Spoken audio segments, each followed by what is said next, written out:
পেঁয়াজের সাম্রাজ্য ধীরে ধীরে বাড়ছে, যা কিনা কৃষকের আশা এবং ভরসা বলতে পারেন। কিন্তু চাষি ভাই, ওপরে খেয়াল করে দেখুন, হলুদ সাম্রাজ্য থাবা বসাচ্ছে, অর্থাৎ আপনার জমিতে ছত্রাকের আক্রমণ ঘটতে চলেছে। একজন পেঁয়াজ চাষির আশা বলুন, ভরসা বলুন, এই সম্পূর্ণ কিছুতে সবথেকে বড় বাধা হিসাবে যেটা দাঁড়ায় সেটা হচ্ছে পেঁয়াজের মাথা পোড়া রোগ। চাষি হিসাবে আপনি কি করবেন? বসে বসে মাথা পোড়া দেখবেন? নিশ্চয়ই না। এবার আপনাকে করতে হবে কি, মাথা পোড়া একটা নির্দিষ্ট লেভেলে, যে লেভেলে পুড়েছে চাষি ভাই, সেটা তো আপনি আর ঠেকাতে পারছেন না, তার নিচে যেন আর না নামে। অথবা আপনার যদি মাথা না পড়ে এইরকম চকচকে থাকে পেঁয়াজের, তাহলে সেক্ষেত্রে আপনাকে 100% নিশ্চিত করতে হবে মাথা যেন না পড়ে। আজকে চাষি ভাই আপনাদের এই ভিডিওতে আলোচনা করছি একটা দারুণ টপিক, এই মাথা পোড়া নিয়ে এবং তার 100% সমাধান নিয়ে। সম্পূর্ণ ভিডিওটি দেখার অনুরোধ রইল, একটা পয়েন্টও স্কিপ করবেন না। আগে জানুন মাথা পোড়া কি, তারপরে সমাধানের দিকে আগান। তাহলে যে চাষি ভাই যতদিন তার পেঁয়াজের পাতাগুলোকে সুস্থ রাখতে পারবেন এই রকম, ঠিক আছে, তার ফলন কিন্তু তত ভালো হবে। খেয়াল করে দেখুন, একটাও মাথা পড়েনি। 70 দিন পর্যন্ত গাছের ভেজিটেটিভ গ্রোথ, আপনার গাছ তার বৃদ্ধি পেতে থাকবে আর নিচে ধীরে ধীরে পেঁয়াজ বাড়তে থাকবে। কিন্তু 70 দিনের পরে কিন্তু গাছের গ্রোথ বন্ধ হয়ে যাবে। তাহলে যে চাষি ভাই যত তার পাতাকে সুরক্ষিত রাখতে পারবেন, তার পেঁয়াজ তত ভালো হবে। আজকের ভিডিওতে চাষি ভাই আলোচনা করব পরিবেশের পরিস্থিতি কেমন হলে আপনার জমিতে পেঁয়াজের মাথা পোড়া লাগতে পারে, আর ঠিক কোন সময় আপনি জমিতে স্প্রে করবেন যাতে করে আপনার পেঁয়াজের মাথা পোড়াটা লাগবে না। আর যদি মাথা পোড়া লেগে যায় তাহলে কতটা ক্ষতিগ্রস্ত করতে পারে আপনার ফসলকে, আজকে সেটা আলোচনা করব। আর মাথা পোড়া যদি আপনার জমিতে লেগেও যায়, তাহলে সেক্ষেত্রে ট্রিপল অ্যাটাক আমাদের করতে হবে। জমিতে ট্রিপল অ্যাটাক বলতে 3 ধরনের আমাদের প্রতিরোধী ব্যবস্থা গড়ে তুলতে হবে। একটা ছত্রাকের বিরুদ্ধে, একটা ব্যাকটেরিয়ার বিরুদ্ধে, আর একটা কীটপতঙ্গের বিরুদ্ধে। তো এই 3টে মিশ্রণ সুন্দরভাবে করে আপনার জমিতে যদি স্প্রে করেন, তাহলে 100% পেঁয়াজের মাথা পোড়া আপনি ঠেকাতে পারবেন। আর আপনার জমি যদি এরকম সবুজ থাকে, তাহলে সেক্ষেত্রে কিন্তু মাথা পোড়া লেটে আসবে। নমস্কার, আপনারা দেখছেন green wave farmers creation channel, আর আপনাদের সঙ্গে রয়েছি আমি সুশোভন। এমন কোনো চাষি ভাই নেই যে পেঁয়াজের মাথা পোড়া এই সমস্যায় ভোগেন না। সেই জন্য এই ভিডিওটা গুরুত্বপূর্ণ হচ্ছে। আপনারা চাষি ভাইদের কাছে শেয়ার করবেন আর কমেন্ট বক্সে আপনাদের মতামত লিখবেন। আপনারা যদি আরও কোনো বেটার টেকনিক্যাল ব্যবহার করে থাকেন, যেটায় খুব ভালো কাজ পেয়েছেন, কমেন্ট বক্সে লিখবেন, তাহলে চাষি ভাইরা সেটা অ্যাপ্লাই করতে পারবেন। আর আমি যেটা বলছি, দেখুন 100% কাজ পাবেনই। আপনারা অ্যাপ্লাই করে দেখুন, চ্যানেলটিকে সাবস্ক্রাইব করে পাশে থাকবেন, কারণ আপনাদের সাবস্ক্রাইব চ্যানেলটিকে এগিয়ে যেতে সাহায্য করে। আর এর পরবর্তীতে পেঁয়াজ কেন, সমস্ত যে আমার চ্যানেলে দেখবেন বিভিন্ন ধরনের ফসল যেটা আমি করে থাকি, প্রত্যেকটার আপডেট প্রতিনিয়ত আপনাদের কাছে তুলতে থাকি। তো আসুন সম্পূর্ণ ভিডিওটা শুরু করি। আসুন চাষি ভাই, এবার প্রথমেই আপনাদের জানাই পেঁয়াজের মাথা পোড়াটা কেন লাগে। দেখুন, পেঁয়াজের মাথা পোড়ার কতগুলি কন্ডিশন যদি একসাথে মিলে যায়, সেক্ষেত্রে আপনার জমিতে পেঁয়াজের মাথা পোড়া লাগবে। 1 নম্বর, এটা একটা ফাঙ্গাস ঘটিত সমস্যা, অর্থাৎ ছত্রাকজনিত আক্রমণ। স্টেমফেলিয়াম বেসিকোরিয়াম নামক এক প্রকারের ছত্রাক, যার দরুন এই মাথা পোড়াটা লেগে থাকে। কিন্তু কথা হচ্ছে, এর জন্য তো একটা উপযুক্ত পরিবেশ দরকার। দেখুন, পরিবেশের কথা আপনাদের প্রথমে বলি। যদি 20 থেকে 25 ডিগ্রি সেন্টিগ্রেডের ভিতরে তাপমাত্রা পড়ে, আর যদি কুয়াশা প্রচুর পরিমাণে পড়ে, কুয়াশা বলতে দেখবেন 9টা 10টা পর্যন্ত গাছের পাতায় যদি জল থাকে, তাহলে কিন্তু ছত্রাকের আক্রমণ শুরু হবে এবং অনুঘটকের তখন কাজ করবে কীটপতঙ্গ। কীটপতঙ্গ বলতে আপনার এই যে সবুজ সবুজ পাতা দেখতেই পাচ্ছেন, পেঁয়াজের পাতাগুলো কত সবুজ সতেজ, এর উপরে দেখুন একটা পাউডার লেয়ার তৈরি হয়ে আছে। ঠিক এই পাতাগুলো যখন গাঢ় সবুজ হয় চাপান দেওয়ার পর, তখন কিন্তু বিভিন্ন ধরনের কীটপতঙ্গ এদের যে এই পাতাগুলো দেখুন কতটা রসালো আর কতটা সবুজ সতেজ। 1 নম্বর, এই গাঢ় সবুজের জন্য আকৃষ্ট হয়, আর 2 নম্বর, এই পাতার ভিতরে প্রচুর পরিমাণে রস সঞ্চিত হয়, আর রসটা খাবারের আশায় বিভিন্ন ধরনের কীটপতঙ্গ যারা রস চুষে খায়, সাকিং পেস্ট, এই পাতার উপরে এসে বসার পর ছিদ্র করে রসটা চুষে খায়, আর ঠিক সেইখানে স্পট হয়। আর এক ধরনের পোকা আছে যেটা পাতার উপরে বসে খানিক কুড়ে খাবে, কুড়ে খাওয়ার পর রসটা বার হবে, সেখানে চুষে চুষে খাবে। আর একটা পোকা আছে এই পেঁয়াজের পাতার উপরে রিং করে দেয়, একদম একটা রিং মতো করে দেয়, চারপাশে রাউন্ড, রিং পোকা বলে অনেকে, সেটা সেখান থেকে আবার পাতাটা ভেঙে নিচে পড়ে যায়। রসুনের ক্ষেত্রেও তাই। দেখুন, এই রসুনের এত সুন্দর পাতাগুলো, এই পাতাগুলোতে একই ঘটনা ঘটে। তাহলে চাষি ভাই, যখন রস চোষা পোকাটা এই পাতার উপরে এসে বসে, সেখানে তো একটা ক্ষত করে, আর সেই ক্ষততে যখন জল পড়ে, সকালবেলায় কুয়াশা পড়ে, সারা রাত ধরে কুয়াশা পড়ে, শিশির পড়ে, সেখানে ওই জল ওই ক্ষতস্থানে যখন আসে, ছত্রাক ঠিক সেইখান থেকে দেখবেন শুরু হয়। খেয়াল করে দেখবেন পাতার উপরে ছোট ছোট সাদা সাদা হলুদ হলুদ স্পট হয়, সেটা আস্তে আস্তে ধীরে ধীরে বড় হয়, তারপরে পার্পল ব্লসে পরিণত হয়। পাতার এক সাইড সবুজ থাকে আর এক সাইড দেখবেন একদম শুকিয়ে যাচ্ছে, ফট করে তারপরে পাতাটা ভেঙে নিচে পড়ে যায়। আর পাতা যদি নিচে ভেঙে পড়ে যায় তাহলে এখানে তো সব খাদ্যগুলো থাকে গাছের, তাই না? খাদ্য তৈরি করে গাছের সমস্ত শক্তি এখানে। 70 দিন পর্যন্ত চাষি ভাই একে কিন্তু সুরক্ষিত থাকতেই হবে। এই পাতাগুলো 70 দিন পর্যন্ত আপনি যদি ঠেকিয়ে রাখতে পারেন তাহলে আপনার ফসল মানে ফলন অনিবার্য ভালো হবেই। তাহলে এই কীটপতঙ্গ যদি আপনারা ঠেকাতে পারেন তাহলে ছত্রাকের আক্রমণও কিন্তু ঠেকাতে পারবেন। একটা চাষি ভাই আমরা ভুল করি, দেখবেন জমিতে আমরা 2বার 3বার কিন্তু ছত্রাকনাশক দিয়ে থাকি, কিন্তু 3বার কি আমরা কীটনাশক দিই? প্রত্যেকটা স্টেজে আমাদের 7 থেকে 10 দিন অন্তর যখন এই রকম পরিবেশ আসবে, কুয়াশা থাকবে, রোদ খুব সামান্য পরিমাণে উঠবে, দিনে দেখা যাচ্ছে 4 থেকে 5 ঘন্টা রোদ, ঠিক এই রকম পরিবেশ আর 20 থেকে 25 তখন কীটপতঙ্গের জন্মও বেশি হয়। তাহলে আমাদের কীটপতঙ্গ রসচোষা পোকা জমিতে যেন না আসে, এটা কিন্তু আমাদের সাবধান থাকতে হবে। প্রত্যেকটা ছত্রাকনাশক যখন আমরা স্প্রে করব তার সঙ্গে কীটনাশক মিশিয়ে দেব। এটা হচ্ছে 1 নম্বর কন্ডিশন। আরেকটা কন্ডিশন হচ্ছে, দেখুন এবার পেঁয়াজের বয়স যখন আমাদের 40 দিনের কাছাকাছি চলে আসে, 35 থেকে 40, তখন তো আমাদের সেচ দিতেই হয় জমিতে, কেমন? এবার উপরে দেখুন কুয়াশা, আবার নিচেই দেখুন জলের মানে সেচ দেওয়ার পর মাটি ভেজা থাকবে, আর্দ্রতা, এই দুয়ে মিলে একটা ছত্রাকের মানে উপযুক্ত পরিবেশ তৈরি হয়ে যায়, যে কারণে দেখবেন সেচ দেওয়ার পর মাথা পোড়াটা স্টার্ট হয়। তাহলে কুয়াশার ভিতরে সেচ দেওয়াটা যদি না হয় তাহলে সেক্ষেত্রে আমাদের কিন্তু সুবিধা হয়, মাথা পোড়াটা কম লাগে। আরেকটা কারণ হচ্ছে জমিতে যদি ঘন করে আমাদের পেঁয়াজ রোপণ করা হয় অথবা বীজ বপন করা হয় তাহলে সেক্ষেত্রে কিন্তু হাওয়া চলাচলটা কম হয়, জমিতে আর্দ্রতা ধরে রাখে, আর সেই কারণে ফাঙ্গাসের আক্রমণ বেশি হতে পারে। আরেকটা হচ্ছে অধিক পরিমাণে ইউরিয়ার ব্যবহার।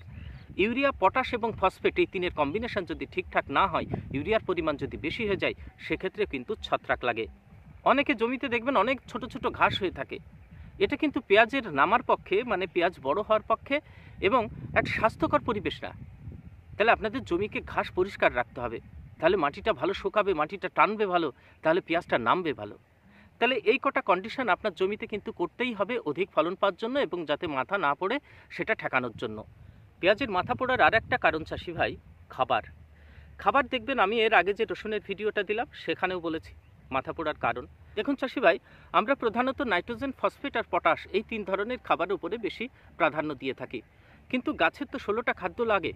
এবার তার ভিতরে দেখুন মাইক্রোনিউট্রিয়েন্ট যে অনুখাদ্য একটা গুরুত্বপূর্ণ একটা সার ব্যবস্থায় আমাদের রাখতেই হয়, সেটা যদি আমরা না রাখি তাহলে পেঁয়াজের যে বৃদ্ধির সময় আর নিচে যখন পেঁয়াজটা বাড়তে শুরু করবে হঠাৎ করে মাথাগুলো পুড়ে যাবে। তাহলে অনুখাদ্য বিঘাপতি আপনাদের 3 কেজি কিন্তু দিতেই হবে, কিন্তু সেটা তো আজকের বিষয় না। সার ব্যবস্থার কথা আমি কিন্তু আগে তুলে ধরেছি, আপনারা ভিডিও দেখতে পারেন। পেঁয়াজের যে চাপান, একটা সুন্দর সুষম মিশ্রণ করে সারের জমিতে আপনারা যদি চাপান দিতে পারেন পেঁয়াজের মাথা পোড়া কিন্তু অনেক কম লাগবে। তাহলে সেই ভিডিওটা আপনারা দেখতে পারেন। এইবার আসি চাষি ভাই প্রতিকারের কথায়। মাথা পোড়া যদি লেগে যায় জমিতে তাহলে হেভি টেকনিক্যাল ব্যবহার করতে হবে, কিন্তু একটা ট্রিপল অ্যাটাক করতে হবে। আগেই বললাম ট্রিপল অ্যাটাক অর্থাৎ আপনাকে ফাঙ্গিসাইড ব্যবহার করতে হবে, ব্যাকটেরিয়াসাইড ব্যবহার করতে হবে এবং ইনসেকটিসাইড ব্যবহার করতে হবে। অর্থাৎ কীটনাশক, ব্যাকটেরিয়ানাশক এবং ছত্রাকনাশক, এই 3-এর একটা সুন্দর মিশ্রণ বানিয়ে জমিতে স্প্রে করতে হবে এবং মাথা পোড়া ঠেকাতে হবে। এবার কথা হচ্ছে, আপনি যদি কীটনাশক না দেন তাহলে কি হবে? দেখুন আপাত দৃষ্টিতে আপনার মনে হবে যে মাথা পোড়াটা আটকে গেল, কিন্তু না, কীটনাশক তো আপনি দেননি, আবার পাতার উপর বসবে, রস চুষে খাবে, স্পট করবে ছোট ছোট, আর সেখান থেকে আবার কিন্তু ছত্রাকের জন্ম নেবে, এটা কিন্তু থামবে না। তাহলে অবশ্যই কীটনাশক আপনারা ব্যবহার করবেন। প্রথম আপনারা যখন কীটনাশক মানে দোকান থেকে কিনবেন তাহলে প্রথম যে ওষুধটার নাম বলবো তার নাম হচ্ছে এলিকা, ALIKA, সিনজেন্টা কোম্পানির আপনারা পেয়ে যাবেন। এর ভিতরে 2টো কম্পোজিশন আছে, এর ভিতরে 2টো টেকনিক্যাল মেশানো আছে, একটা হচ্ছে থাইমাটাক্সাম আর একটা ল্যামডাসাইহ্যালোথ্রিন। কেমন? আপনারা যদি এটা না পান আলাদা আলাদাও দোকান থেকে কিনে নিতে পারেন। থাইমাটাক্সাম অবশ্যই আলাদা পাবেন, সিনজেন্টার একতারের ভিতরে পাবেন, আর একটা ল্যামডাসাইহ্যালোথ্রিন যেটা কাইট নামে আপনারা বাজারে পেয়ে যেতে পারেন, আলাদা ল্যামডা নামে বাজারে পেয়ে যেতে পারেন। তাহলে এই দুটো মিশিয়েও আপনারা জমিতে স্প্রে করতে পারেন। চাষি ভাই, দ্বিতীয় কীটনাশকের কথায় আসা যাক।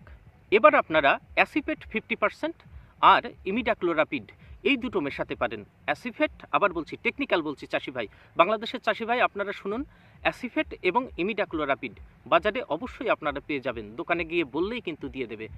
তো এই দুটো মিশিয়ে আপনারা জমিতে স্প্রে করতে পারেন কীটনাশকের জন্য। এবার এটা বাজারে এমনি মিশ্রিত অবস্থায় আপনারা পেতে পারেন, সেটা হচ্ছে ল্যান্সার গোল্ড। অবশ্যই ল্যান্সার গোল্ড একটি ভালো ওষুধ কীটনাশক হিসাবে। তাহলে আপনারা হয় ল্যান্সার গোল্ড ব্যবহার করুন, না হলে অ্যাসিফেট আর ইমিডাক্লোরাপিডের মিশ্রণ ব্যবহার করুন। আর একটা দারুণ টেকনিক্যালের কথা বলছি, দুটো মেশানো, সেটাও কিন্তু ভালো। সেটা হচ্ছে ইমিডাক্লোরাপিড 40% এবং তার সঙ্গে ফিপ্রোনিল 40%। এটা লেসেন্টা নামে আপনারা বাজারে পেয়ে যাবেন। তাহলে 3খানা কীটনাশক আপনাদের বললাম। যদি কীটনাশক ওই লেসেন্টা অথবা আপনারা ল্যান্সার গোল্ড অথবা এলিকা যদি না পান, তাহলে আপনারা আলাদা আলাদা কিনে সেটা মিশ্রণ তৈরি করে নিতে পারেন।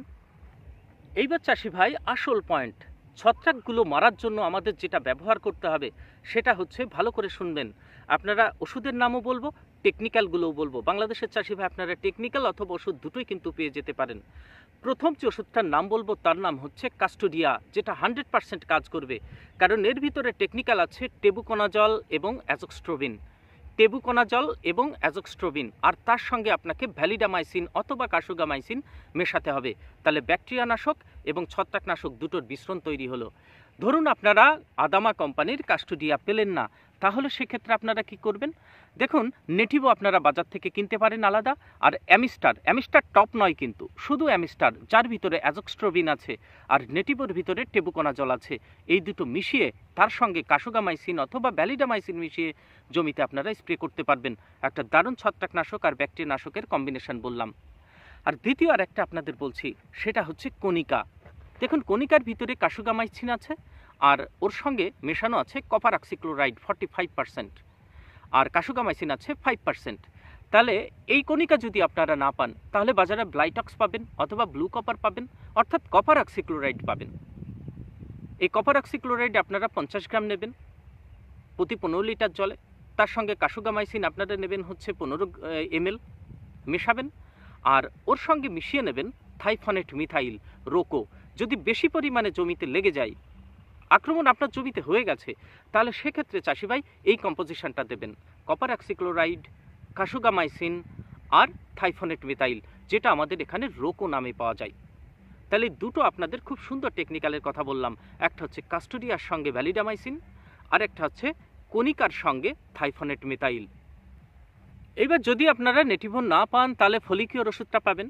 ফলিকিওরের ভিতরে টেবুকোনাজল আছে, সেটা আপনারা 25 ml নেবেন 15 লিটার জলের জন্য, আর তার সঙ্গে 20 ml কার্সুগামাইসিন মেশাবেন, মিশিয়ে জমিতে স্প্রে করতে পারেন যদি কম আক্রমণ হয়।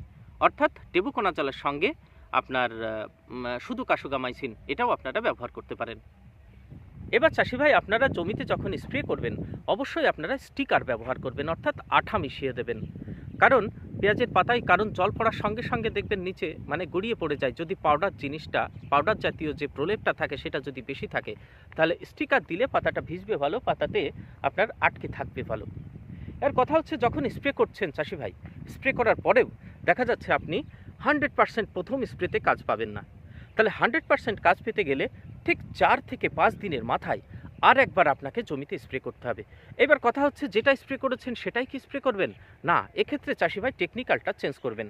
দেখুন, আমি ফাঙ্গিসাইডের প্রথমে আপনাদের কি বলেছি, আদামা কোম্পানির কাস্টোডিয়া সঙ্গে ভ্যালিডামাইসিন যদি দিয়ে থাকেন, তাহলে পরের ক্ষেত্রে অবশ্যই দেবেন রোকো আর কনিকা, অর্থাৎ এই টেকনিক্যালটা চেঞ্জ করে দেবেন।